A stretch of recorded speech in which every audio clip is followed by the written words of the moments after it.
Welcome to TriTech University.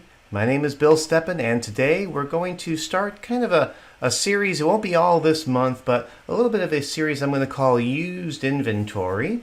And we're going to start that series in regards to consignments. Consignments are, of course, a very prominent type of used inventory, and AIM has a very specific way of handling that to streamline the process and make sure that you know who you owe what to and who has what products underneath their name when it comes to consignments. Consignments may or may not be a big part of your store, or it may be entirely all that you do, depending on your business model. But we're going to take a look at the basics of it today, and then we might expand into more advanced options in further live streams down the road.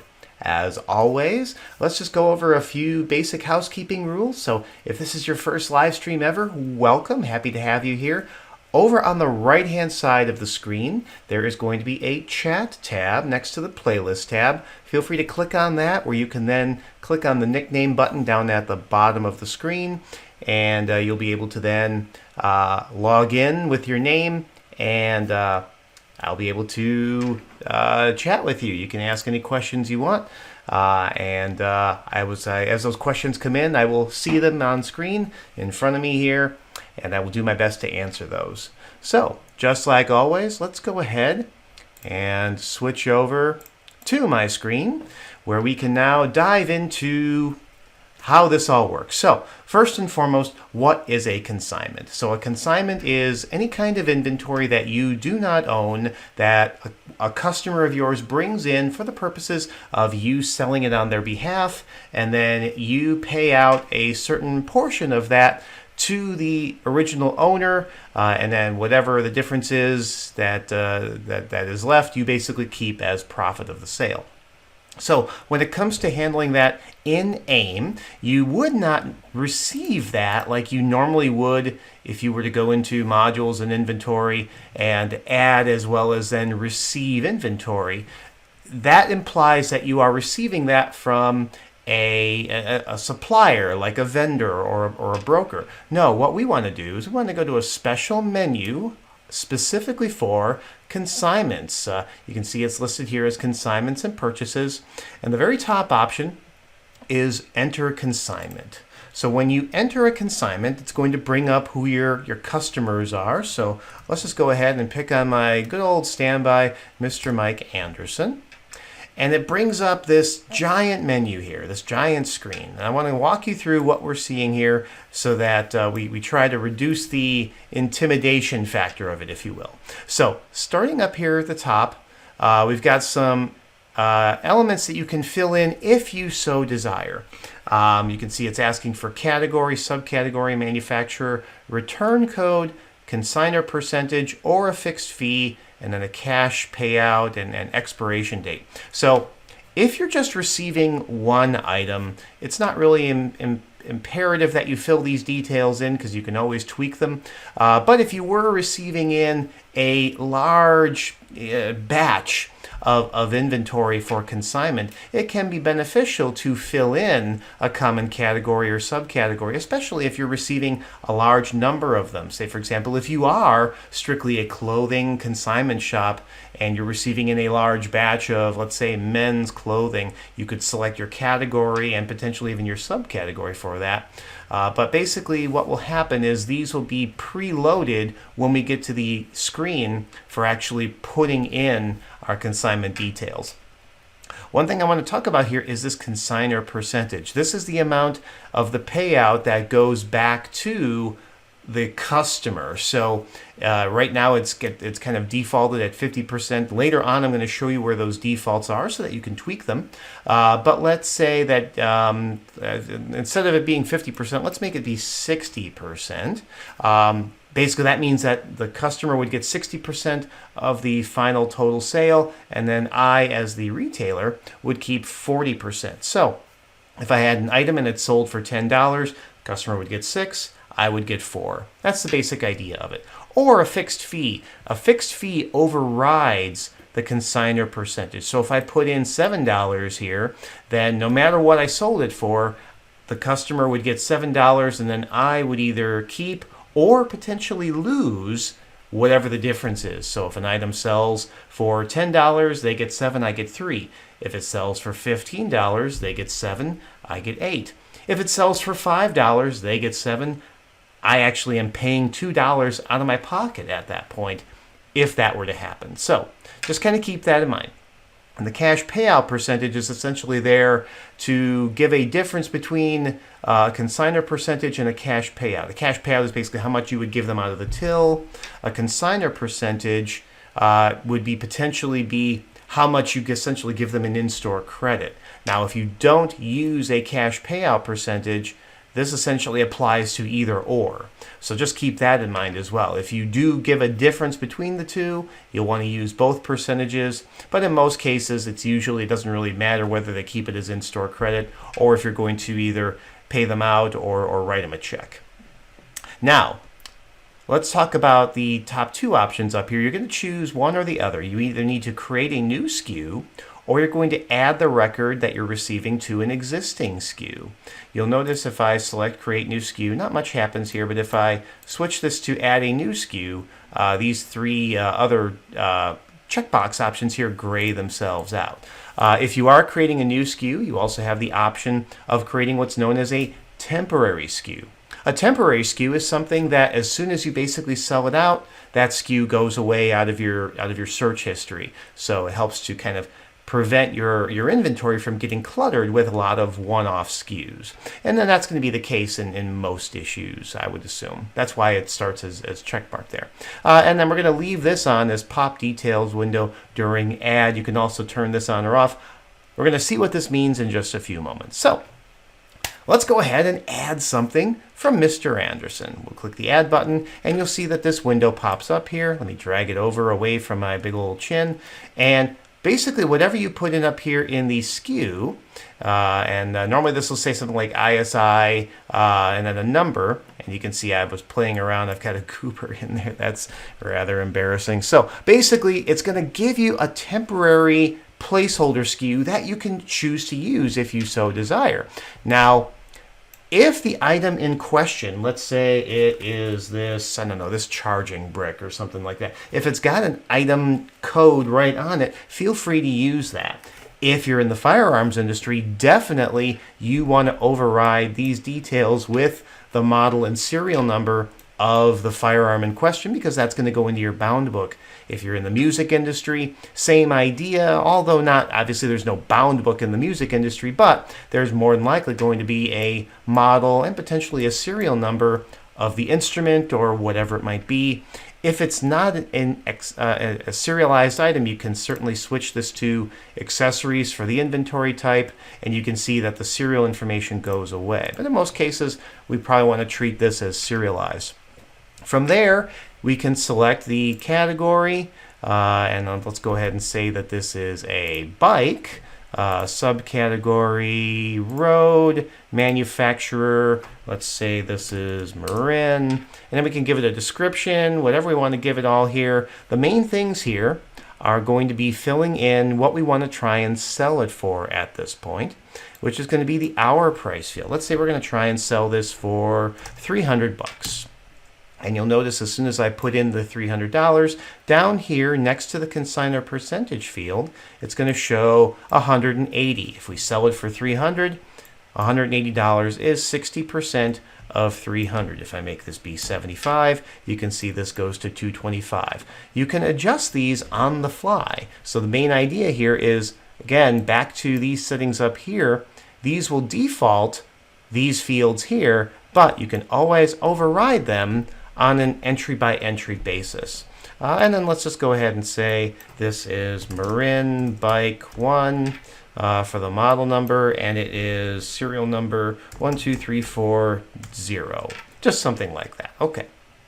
So basically, by hitting save, what that has done is that has done two things for you. It has simultaneously created and received an inventory item. So before, if you kind of think about your standard inventory process where you would first need to create or add an inventory record or a SKU and then go to the receive area and receive that inventory, this does both things simultaneously as well as attaches it to the customer in question. If there were more than one item, we could hit add again and then continue on to receive the next item and the next item. Now, if you are strictly consignment, what you may want to do is not worry about the details window. If we have this unchecked, you'll notice when I hit the add button, essentially what it does is it just gives me a blank record here, and then I can just go straight across the list and fill in what those items are, so that we can then just kind of streamline that process. We don't have that entire screen that we kind of have staring in our faces there. But we're just going to go ahead and delete that item. We're going to stick with the road bike here. For those of you who are using our barcode label functionality, let me kind of duck my head out of the way here. You can see there is a print labels option here when saved. If that is checkmarked, then it will go ahead and it will print essentially a label for you to slap right on the item as soon as you are putting it right out onto the sales floor. So essentially, as soon as you hit save, this item is now immediately ready for you to sell because it's in your inventory and it's attached to the customer. If you want to, you could save this as a proposal. A proposal is essentially the notion of giving the consignor, the customer, a saying, yes, this is what we potentially will try and sell it for, and these are the details behind it, but they may not have agreed to your consignment terms just yet. So you could save that as a proposal. If you do so, you could then use this proposal button to pull that back in at a later time. One other thing I want to talk about here is this whole concept up here of return code and expiration date. Let's go ahead and go back to the details of my bike here. I'm going to click the View Details button. So halfway down we have a return code, and there are going to be 4 return codes in your system by default. You can adjust these as necessary. It'll default to return, but there are 3 other options of dispose, donate, and retain. Essentially what happens is, what this means is, if you get to what we could call the expiration date, which by default is I believe 60 or 90 days out, 60 days out from the current date. So you can see this is kind of showing August. I guess that's probably 90 days. We'll take a look at where the defaults can be set in just a few moments. But basically, if you reach this expiration date, that is essentially when you are saying this is the deadline by which we're going to try and sell this item. Usually that means that at that point, the consignor is free to come back and pick up their item at no charge to them. So if they, depending on your consignment terms, it may be a situation where if they come and try to pick it up early, then you may charge them a small fee, just as like of a listing or a handling fee for the benefit of whatever it is that you're trying to do to market and advertise that this item is for sale. But if it doesn't sell by this point, feel free to come back and pick it up. That's not anything hard and fast in AIM or really in the consignment industry as a whole. That just kind of varies from one store to another. There's not going to be anything automatic as far as if you try to return it before that expiration date, if it would want to charge anything, that's just going to be on you to do at point of sale. Now, but then again, let's talk about that expiration date. If you reach that expiration date, what's going to happen with this item? Well, that's going to be based on the return code. So getting back to that, by default, it's going to set to return, which means the customer can come back and pick it up and you can return it to them. Alternatively, if the customer says, I don't want it back, if it doesn't sell, just pitch it, then you may want to set the return code to dispose. If instead they say, please donate it to a charity or some other type of organization, you may wish to mark it as donate.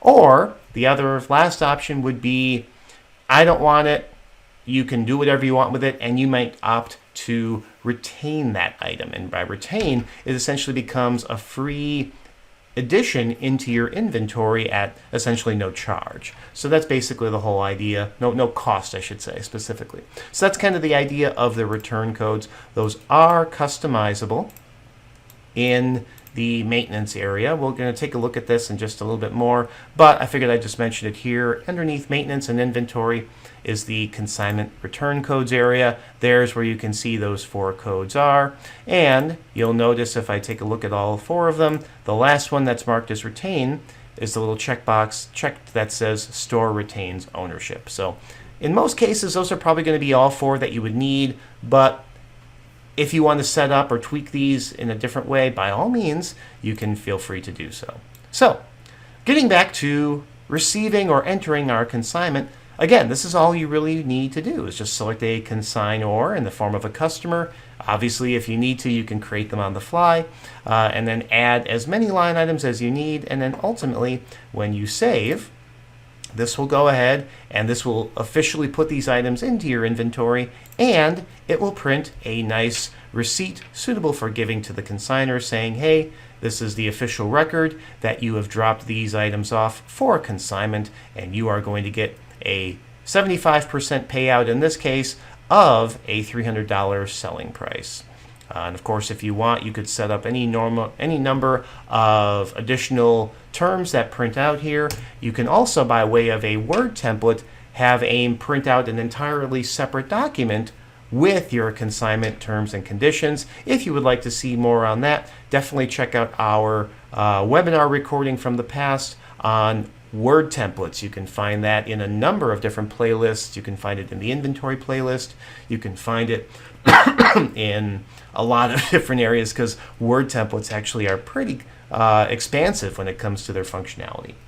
Okay, so we've talked about what is a consignment. We've talked about receiving consignments. You would sell a consignment in just about any way that you would normally do. You could go into a quick sale. You could go into point of sale. Basically, you just sell that serial number 12340. There is the bike. We're going to sell it for $300 plus tax of $21 in my instance, so a total of $321.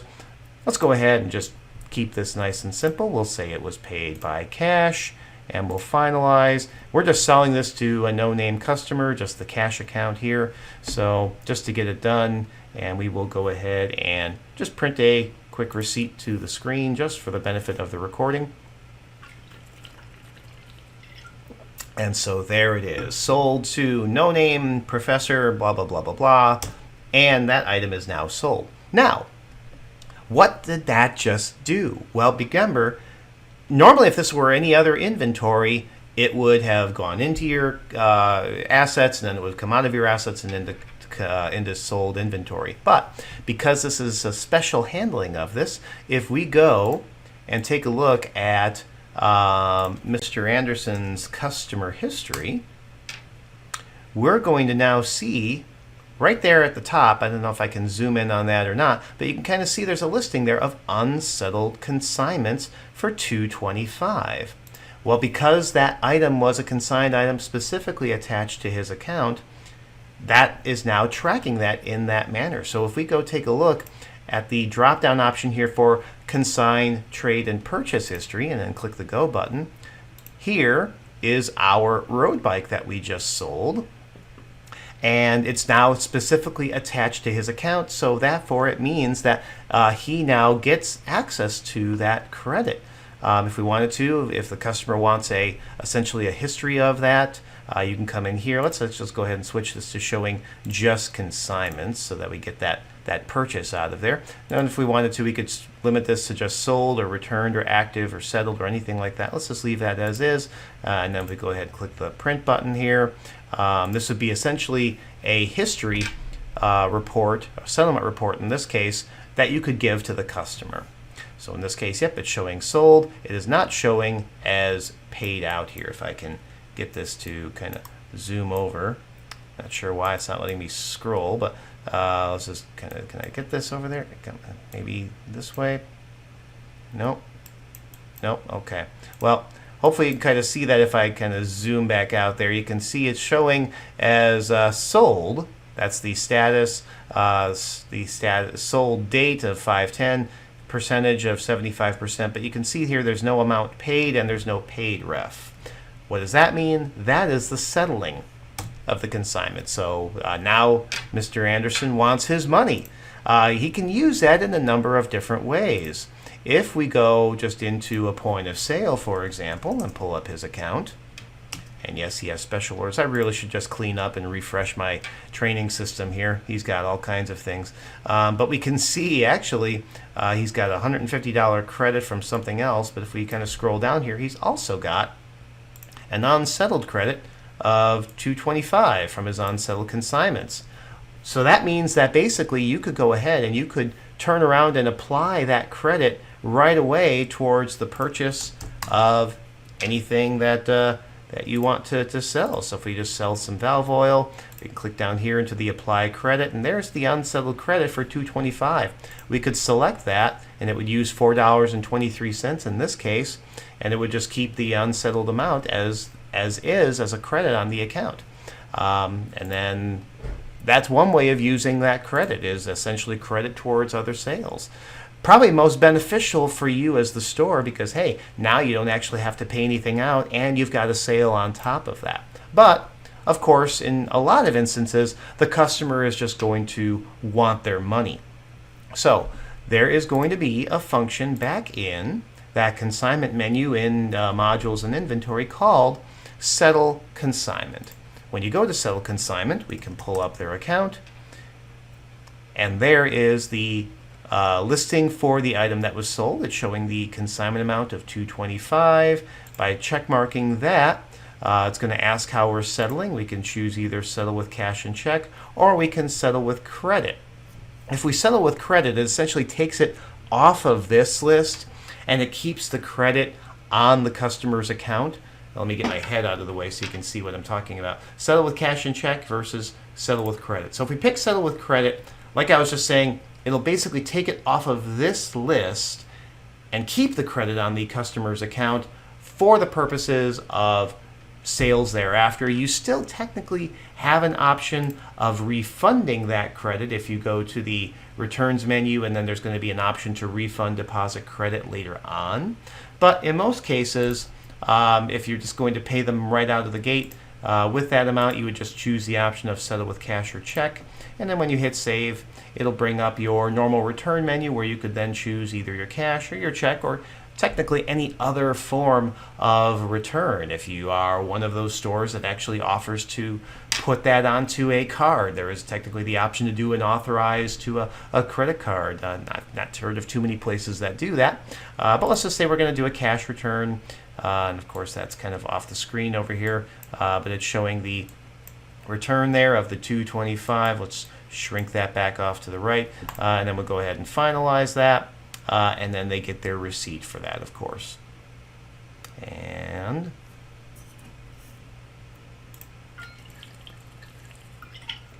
there is the receipt. Consignment payout, $225.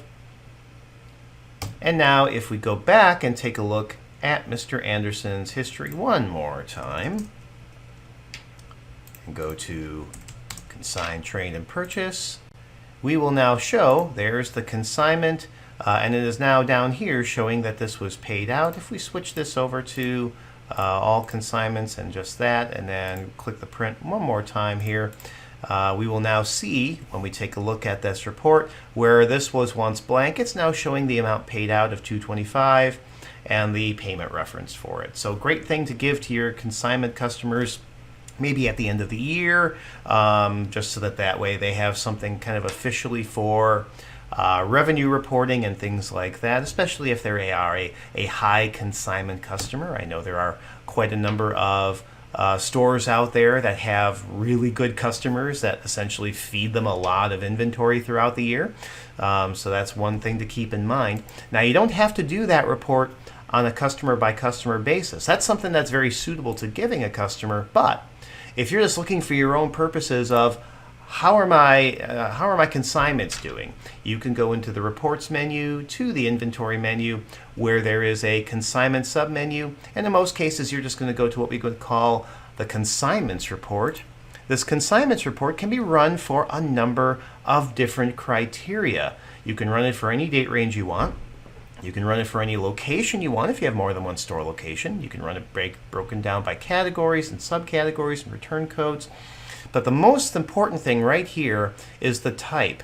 By default, it's all consignments, but you could choose to run it for only open consignments. And I've got something funky going on with my green screen here, so let me just kind of slide this over a little bit so it's not getting in the way with that shadow. You can see you've got all consignments, only open consignments, only sold consignments but not paid. So in other words, who are the consignments that I need to settle? Only the consignments that have been paid out, only those that have been returned, only sold, filtered by date sold, or total sold per consigner. So this is a great report that you could run at any time to get any of those details printed out, saved to PDF or Excel or whatever you need for your official reporting. Let me talk about a few other things here. First and foremost, the settings that control a lot of those details. If we go into our good buddies, the system variables, and we focus just on consigned variables, you can see there are a whole number of consignment variables here. I'm going to point out just a few. Feel free to browse this list at your leisure. But starting with the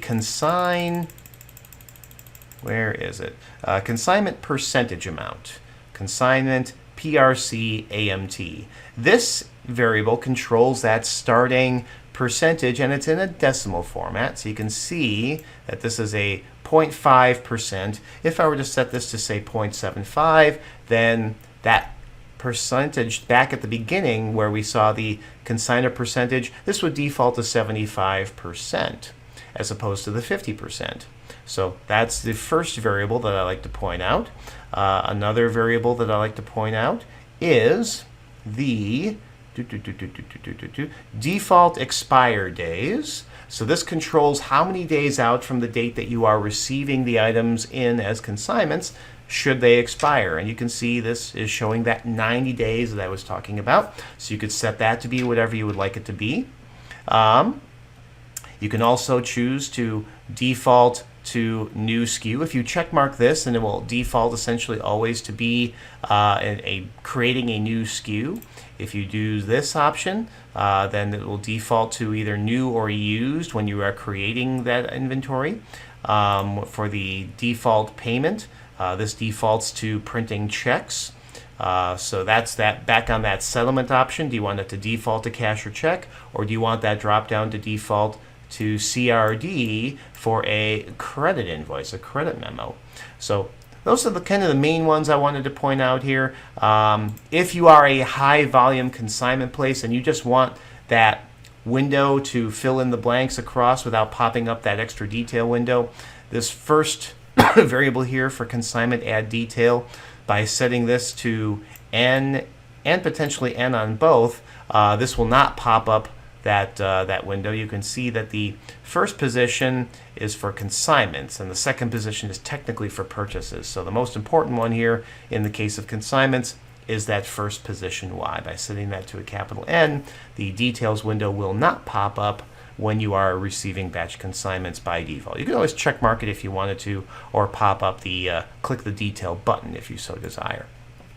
So those are kind of the basics of consignments to get you started. One other thing I do want to point out here is, in the event that you do need to return something to a consignor, you will find the option of return consignment in the modules and returns menu. So that's basically a way to go in and say, oh, I'm sorry, this didn't sell. Here's your item back. No harm, no foul, and it takes it out of your active consignments and it officially records it as returned.